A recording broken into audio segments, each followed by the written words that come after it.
우리가 오늘 이 말씀을 가지고 유월절과 출애굽에 대해서 출애굽기 11장부터 15장까지의 말씀을 우리가 조금 요약해서 말씀을 좀 훑도록 하겠습니다.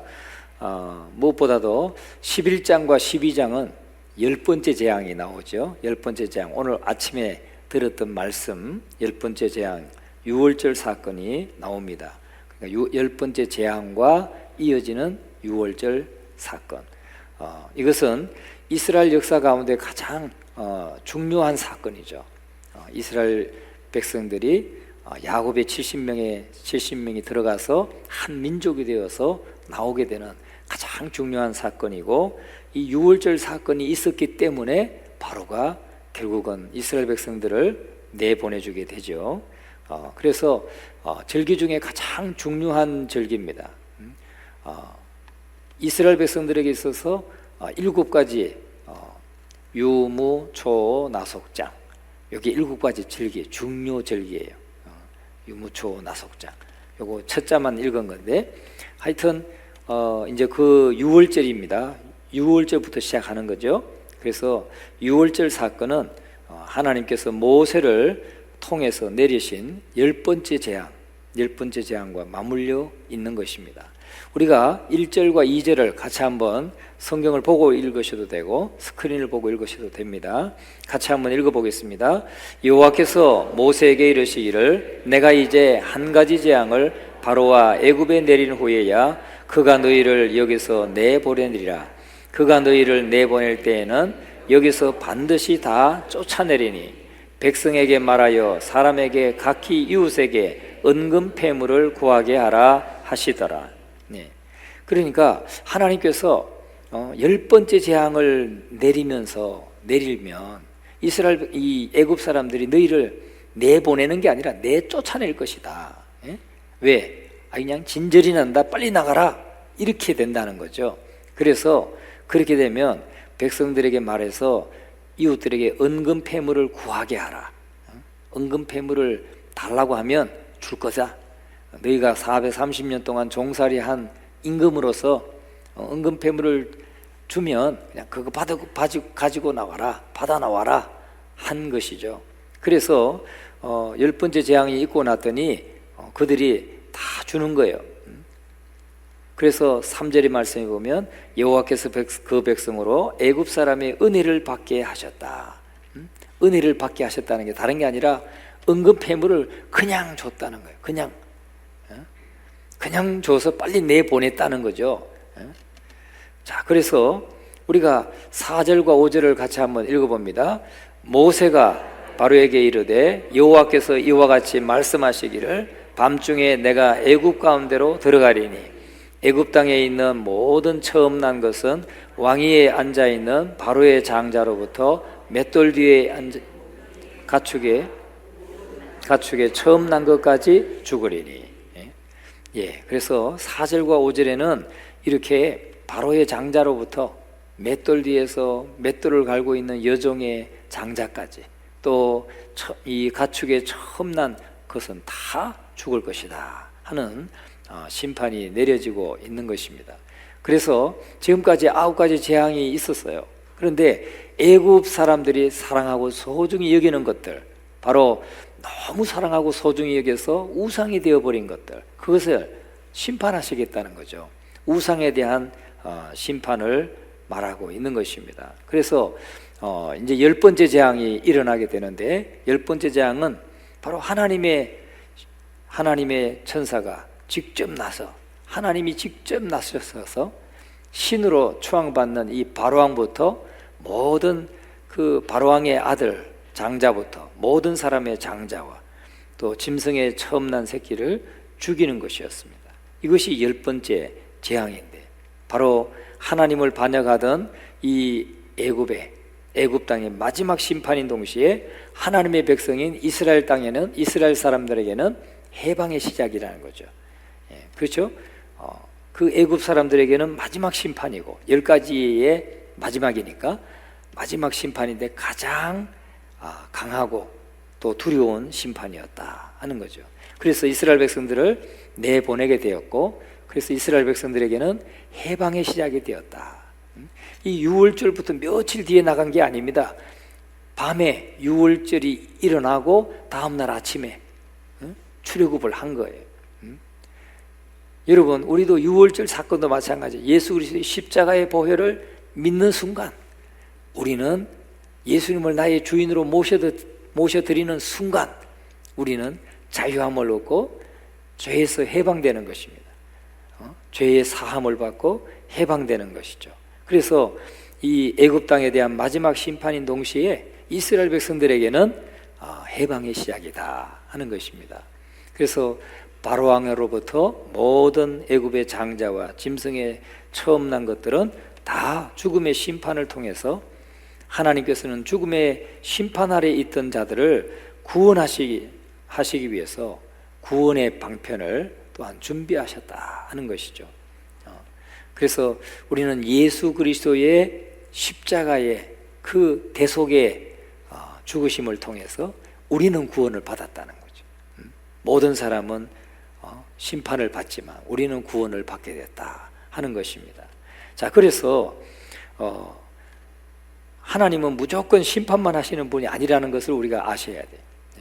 그러니까 심판만 하시는 분이 아니라 심판하는 중에도 피할 길을 내시고 구원받을 수 있는 구원의 방편을 준비하시는 하나님이시다 하는 겁니다.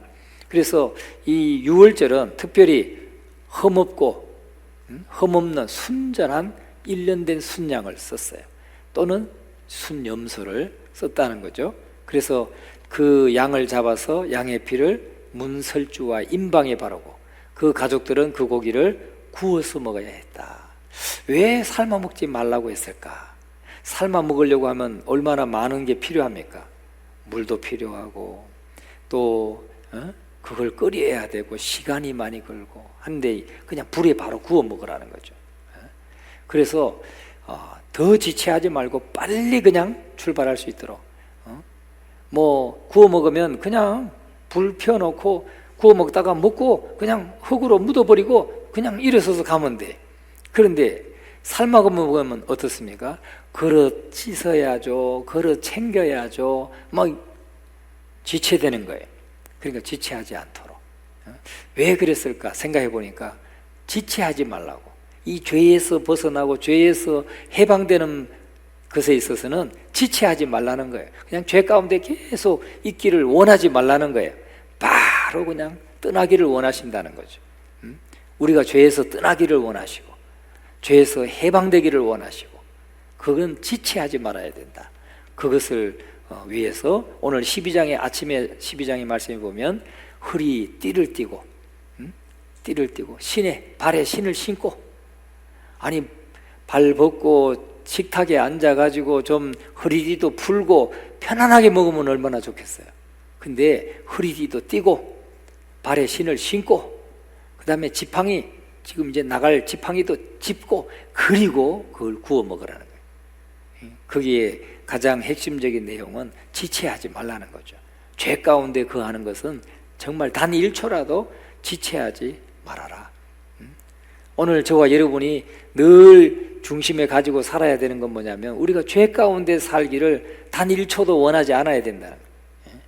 지체 없이 그냥 죄에서 떠나기를 원해야 된다는 겁니다. 죄는 벗어버리고 누룩은 다 버리고 거룩한 삶을 살아가는 저와 여러분이 되어야 될 줄로 믿습니다.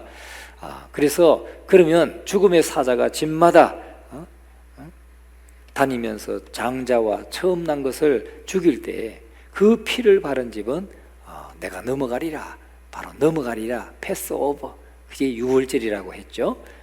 그래서 모든 애굽의 장자와 처음 난 짐승이 죽을 때 하나님의 말씀을 믿고 순종해서 그 양의 피를 그 문설주와 임방에 바른 사람은 보호를 받았고 또 해방되어서 가나안 땅을 향해서 새로운 출발을 하게 되었다는 것입니다. 이것이 유월절 사건이다 하는 거 우리가 오전 주일 예배와 또 연결해서 같이 보았습니다. 그래서 유월절은 바로 달력을 바꾸어서 달의 시작이 되게 했고 한 해의 시작이 되게 했다 그랬습니다.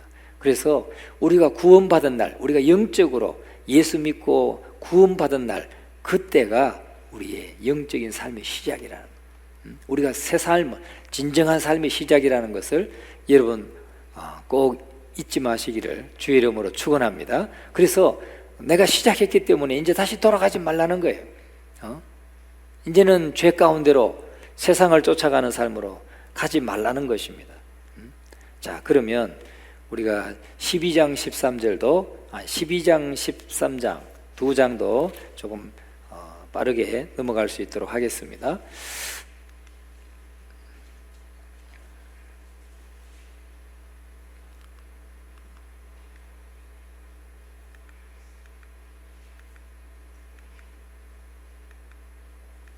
자, 12장 13절, 우리가 12장 1절 2절 간단히 읽어봅니다.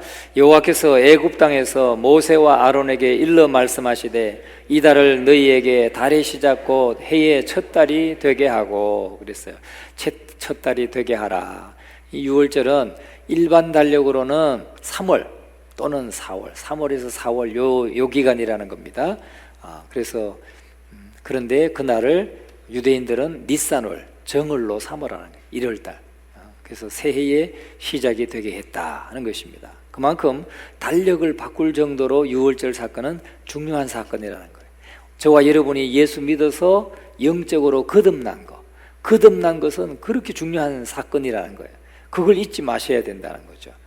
우리가 인생을 살아가면서 우리가 거듭난 그 시점, 내가 예수 믿고 거듭나고 하나님의 자녀 됐다고 하는 그 믿음으로 확신을 가진 그날을 결코 우리가 가볍게 여겨서는 안 된다는 겁니다. 그래서 이스라엘 백성들은 바로 죽음을 면하고 노예 생활에서 해방되어서 새로운 약속의 땅을 향해서 행진하는 새 삶이 가능했던 거예요. 그 애굽에서 나와서 광야지만은 하여튼 자유로운 몸이 되었잖아요. 자유로운 몸의 첫 출발을 하게 된 것이다. 오늘 저와 여러분도 죄의 종로로 닫은 것에서 해방을 받고 예수 그리스도를 주인으로 모신 자유한 삶, 승리하는 삶을 살아가는 삶이 되었다는 거 우리가 잊지 말아야 되겠습니다. 그래서 신학적으로 우리가 적용한다면 우리 인생의 시작은 언제부턴가? 바로 죄와 허물로 죽었던 우리가, 마귀의 종로로 타던 우리가 예수를 믿어 거듭난 이후부터가 우리 인생의 시작이라는, 진정한 시작이다. 여러분 동의하십니까? 예. 우리가 그 분명한 확신을 가지고 우리의 신앙을 살아가야 될 줄로 믿습니다. 자, 그래서 신약에서는 그렇게 말하죠. 고린도후서 5장 17절에는 그렇게 말해요. 같이 한번 읽어봅니다. 그런즉 누구든지 그리스도 안에 있으면 새로운 피조물이라. 이전 것은 지나갔으니 보라 새 것이 되었도다. 여러분, 우리가 한 번 태어났어요. 한 번 태어났어요. 한 번 피조되었죠. 우리가 어머니를 통해서, 부모님을 통해서 우리가 태어났어요. 이건 한 번 태어난 거예요. 한 번 피조된 거예요. 그런데 예수 안에서, 우리가 예수님 안에 있으면, 다시 말하면 예수님을 모시고 예수님이 내 삶의 주인 되시고 또 나의 구세주가 되심을 고백하면, 그걸 믿으면 그리스도 안에 있는 거죠. 그리스도 안에 있는 사람은 새로운 피조물이다, 새로 만들어졌다, 그렇게 말씀하고 있는 거죠. 새로 만들어졌다. 오늘 저와 여러분이 새 것이 되었도다. 새 것이 되었도다. 이전 것은 지나갔다, 보라 새 것이 되었다. 그럼 무엇이 이전 것이고 무엇이 새 것이겠어요? 아니, 나는 그대로인데, 내 육신은 그대로인데 무엇이 이전 것이고 무엇이 새 것이겠어요? 이전 것은 지나갔으니 보라 새 것이 되었도다 그랬는데, 우리가 예수 믿고 나면 뭐가 달라지죠? 뭐가 달라집니까? 삶의 방향이 달라지는 거죠. 목적이 달라지는 거예요. 그게 변화된 것입니다. 그러니까 예수 믿기 전에는 그저 나 잘 먹고 나 잘 살고 나 편안하게 살고 내 명예를 얻고 뭔가 좀 이름을 날리고 이런 게 나의 인생의 목적이었다면, 예수 믿고 난 이후부터는 뭐예요? 나를 위해서 죽었다가 다시 사신 예수 그리스도의 이름과 예수 그리스도의 영광을 위해서 사는 삶으로 우리의 삶의 목적이 바뀌어졌다는 거죠. 예전에는 그냥 죄를 따라가고 마귀를 따라가고 이렇게 따라가고 종로로 타던 삶에서 이제는 마귀는 버리고 하나님을 쫓고 하나님의 말씀을 순종하고 살아가는 그런 하나님을 향해서 나가는 삶의 방향이 바뀌어진 거예요. 그러니까 우리의 삶의 목적과 방향이 달라진 거예요. 이전 것은 지나갔다. 봐라, 새 것이 되었도다. 새 것은 다른 게 뭐예요? 새 것은 다른 게 아니고 바로 나를 위해서 죽었다가 다시 사신 예수 그리스도의 이름과 영광을 위해서 살아가는 삶이 되었다. 이게 놀라운 목적의 변화죠. 여러분 다 그걸 하나님 영광을 위해서 살잖아요. 그죠? 예수님 영광을 위해서 살잖아요. 그것이 새로운 피조물이라는 것입니다. 그래서 우리가 마귀의 자녀였던 우리들이 하나님의 자녀가 되고 하나님 나라를 소망하면서 새로운 삶을 시작하는 것이 바로 우리의 변화된 삶이다. 새 삶을 사는 삶이다 하는 것입니다. 자, 그러면 이 6월절은 새해의 시작인 니산월 10일에 1년 된 그 양을 순양을 잘 준비를 하고 4일 뒤에 이제 14일에 그 양을 잡았어요. 그게 6월절이죠. 6월절 양을 잡는 것입니다. 그리고 그 피는 문인방과 물선주에 바르고 그 고기는 뭐 했다고요? 먹었다. 어떻게 먹었어요? 구워서 먹었다. 구워서. 자, 그러면 고린도전서 5장 7절 같이 한번 읽어봅니다. 너희는 누룩 없는 자인데 새 덩어리가 되기 위하여 묵은 누룩을 내버리라. 우리의 유월절 양 곧 그리스도께서 희생되셨느니라. 아멘. 그러니까 우리가 참 이스라엘 백성들을 위해서 어린 양이 대신 죽었던 것처럼 바로 오늘날 우리의 유월절 양 되시는 그리스도께서 저와 여러분을 위해서 대신 죽으셨다 하는 것을 말씀하고 있는 것입니다. 그래서 이스라엘 백성 중에 모든 처음 난 자들을 살리고 구원하기 위해서 어린 양이 죽었다는 것. 그리고 어린 양은 바로 예수 그리스도를 말한다 하는 것을 꼭 기억하시기 바랍니다. 자, 그러면 출애굽기 12장 23절 같이 한번 읽어보겠습니다. 출애굽기 12장 23절 시작. 여호와께서 애굽 사람들에게 재앙을 내리려고 지나가실 때에 문인방과 좌우 문설주의 피를 보시면 여호와께서 그 문은 넘으시고 멸하는 자에게 너희 집에 들어가서 너희를 치지 못하게 하실 것임이니라. 아멘. 예. 그러니까 하나님의 천사들이 막 이제 치고 막 다니는데 문에 그 양의 피가 발려져 있는 뿌려져 있는 집은 하나님이 오셔가지고 야 여기는 하지마, 여기는 하지 말고 저 넘어가서 해, 이렇게 하셨다는 거예요. 그 문을 여호와께서 그 문을 넘으시고 멸하는 자에게 너희 집에 들어가서 너희를 치지 못하게 하실 것이다. 예? 멸하는 자가 와가지고 들어가려고 할 때 아니다, 여기는 양의 피가 발려져 있는 내 백성이니까 여기는 하지 마라. 예? 너희를 치지 못하게 하실 거예요. 그렇게 표현하고 있잖아요. 예? 자, 그래서 왜 굳이 우리 하나님께서 피를 바르게 하셨는가 하는 거죠. 피를 왜 바르게 하셨는가? 예? 물론 예수 그리스도의 피를 예표하는 거예요. 그러나 중요한 것은 믿음이라는 거예요. 믿음. 예수 그리스도의 피를 믿는 믿음이 중요한 거예요. 예? 자, 그 예수님의 십자가의 피를 보여주기 위해서 지금 어린 양을 잡아서 피를 흘린 거예요. 그런데 보세요. 어린 양을 잡아서 피를 흘렸어도 중요한 거는 야, 문설주에 뿌려라 했을 때 뿌렸어요. 그 말씀을 믿고 뿌린 사람만 구원함을 받았단 말이죠. 오늘 이 말씀에도 23절에 재앙을 내리려고 지나가실 때에 문인방과 좌우 문설주의 피를 보시면 여호와께서 그 문을 넘으시고 멸하는 자에게 너희 집에 들어가서 너희를 치지 못하게 하실 것입니다. 그 말씀을 믿고 바른 사람, 피를 바른 사람, 그 사람은 구원함을 받은 거예요. 예수 그리스도의 십자가의 보혈의 피를 믿으면 네 죄가 다 용서받는다 라고 하는 말씀을 믿어야 구원함을 받는 거예요. 그래서 민수기 21장 4절에서 9절 말씀에 보면 놋뱀 사건이 나옵니다. 놋뱀 사건이 나오는데, 뱀에 물려 죽어가던 자들이 장대에 매달린 놋뱀을 쳐다보면 살게 하셨어요.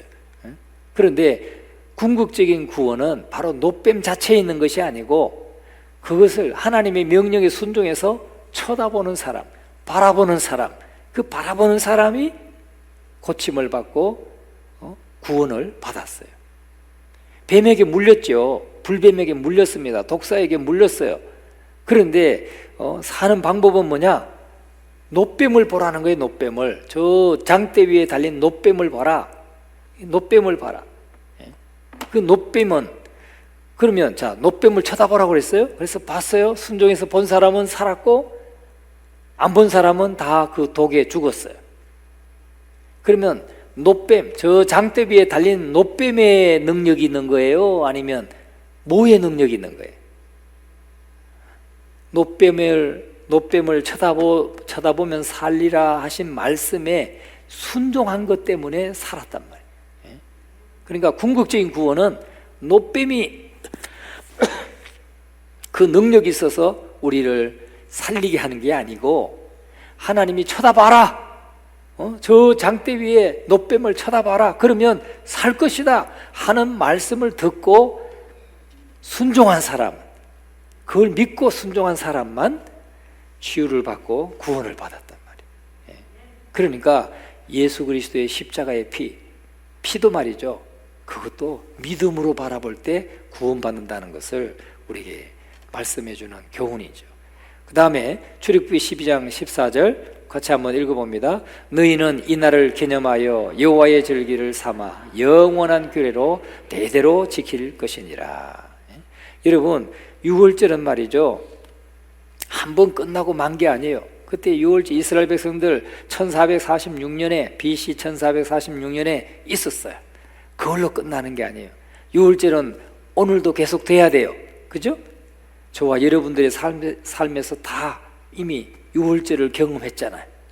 그리고 또 아직 안 믿는 사람이 또 유월절 경험하고 또 구원함을 받고 또 구원함을 받고 계속해서 구원함을 받아야 돼요. 그래서 이렇게 말하는 거죠. 너희는 이날을 기념하여 여호와의 절기를 삼아 영원한 규례로 대대로 지킬지니라. 영원한 거예요. 이 유월절은 그냥 그때 한번 하고 일어났던 게 아니에요. 이스라엘 백성들에게 그냥 한번 일어났던 것으로 그치는 게 아니에요. 오늘 우리들에게도 계속해서 영원토록 주님 오실 때까지 하여튼 이 유월절은 계속 일어난다, 일어나야 된다, 영적으로 일어나고 있다, 일어나야 된다는 것을 우리에게 말씀해 주고 있는 것입니다. 자, 고린도전서 11장 24절에서 25절 같이 한번 읽어볼까요? 축사하시고 떼어 이르시되 이것을 너희를 위하는 내 몸이니 이것을 행하여 나를 기념하라 하시고, 식후에 또한 그와 같이 잔을 가지시고 이르시되 이 잔은 내 피로 세운 새 언약이니 이것을 행하여 마실 때마다 나를 기념하라 하셨으니. 예, 기념하라 하셨어요. 우리 주님은 당신의 그 흘리신 피와 또 깨뜨리신 몸을 항상 기억하고 기념해라.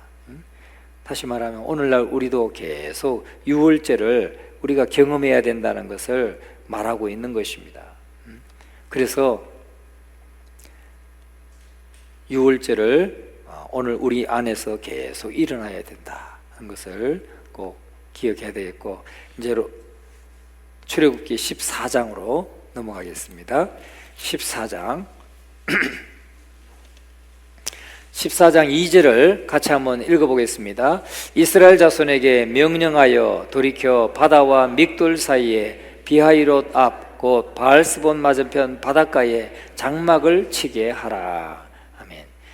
그래서 이 홍해바다와 믹돌 사이에 이스라엘 백성들이 이제 출애굽해가지고 나와서 앞에 홍해바다가 가로막고 있는데 여기에 진을 쳤다, 장막을 쳤다 하는 것입니다. 이것을 보고 바로가 이스라엘 자손들이 길을 잃고 헤매다가 저 광야에 갇혔다고 생각하고 군대를 이끌고 잡으러 올 것이라고 모세에게 알려주십니다. 그래서 실제로 바로가 많은 군대를 이끌고 쫓아오죠. 병거와 군사들을 이끌고 쫓아오는데 이스라엘 백성들은 그 모습을 보면서 두려워하고 떨었습니다. 하나님의 역사를 10가지 재앙이 내리는데도 이스라엘 백성들에게는 전혀 해를 입히지 않았던 그 역사를 보았음에도 불구하고 또 새로운 그 장애물 앞에 그들은 두려워하고 떨었다는 것입니다. 하나님께서 그들을 통해서 영광을 받으시고 애굽 사람들이 여호와 하나님이 진리의 하나님이신 것을 알게 할 것이라고 하시는데 이스라엘 백성들은 또 두려워하고 떨었어요. 우리가 14장 6절과 7절 말씀을 통해서 그걸 볼 수가 있습니다. 같이 한번 읽어보겠습니다. 바로가 곧 그의 병거를 갖추고 그의 백성을 데리고 갈새 선발된 병거 600대와 애굽의 모든 병거를 동원하니 지휘관들이 다 거느렸더라. 그러니까 여러분, 이 애굽의 전차라고 하는 것은 우리가 여러분 다 배너 보셨죠? 배너 보면은 배너의 전차는 다른 게 아니에요. 말이 끄는, 적어도 막 말이 6마리가 끌고 8마리가 끄는 그런 말이 8마리가, 예를 들어서 말이 6마리가 끈다. 얼마나 힘이 있겠어요. 그 달려가는 뒤에 이렇게 군사가 타 있는 그게 이제 전차인 겁니다. 그게 전차인데 그게 병거예요, 병거. 근데 거기에 보면 우리가 배너에도 보면은 참 대단하잖아요. 말이 막 6마리가 끈다든지 4마리가 끈다든지 하면 얼마나 힘있게 달려갑니까? 무거워가지고 못 올라가고 그런 게 없는 거죠. 산이고 들이고 그냥 달려가는 것입니다. 그런데 그런 병거 600대, 선발된 병거 600대 생각해 보세요. 야, 100대만 와도 여기 10대만 달려와도 막 먼지를 날리면서 올 텐데 600대가 달려온다고 생각해 보세요. 얼마나 대단하겠습니까? 또 애굽의 모든 병거를 동원하니 지휘관들이 다 거느렸더라 그랬습니다. 또 9절과 10절을 한번 보면은 같이 한번 읽어봅니다.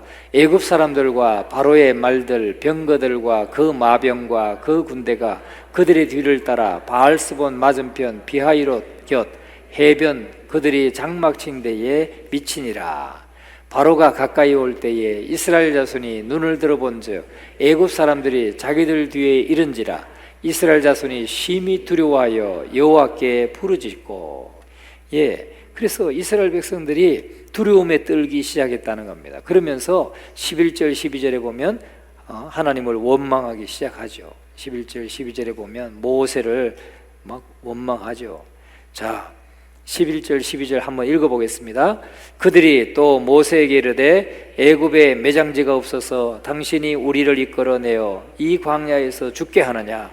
어찌하여 당신이 우리를 애굽에서 이끌어내어 우리에게 이같이 하느냐? 우리가 애굽에서 당신에게 이런 말이 이것이 아니냐? 이르기를 우리를 내버려두라. 우리가 애굽 사람을 섬길 것이라 하지 아니하더냐? 애굽 사람을 섬기는 것이 광야에서 죽는 것보다 낫겠노라. 이스라엘 백성들이 모세와 아론을 원망했지만 그 누구를 원망하는 거예요? 곧 하나님을 원망하는 것이에요. 그래서 참 이들이 초점이 하나님에게서 환경으로 옮겨졌기 때문에 두려워했다는 거죠. 10가지 재앙을 내릴 때는 하나님께 그들이 관심을 집중하고 이야, 하나님이 전능하신 분이구나, 하나님이 이렇게 능력 있으신 분이구나 할 때는 애굽의 바로왕이 그렇게 두렵지 않았어요.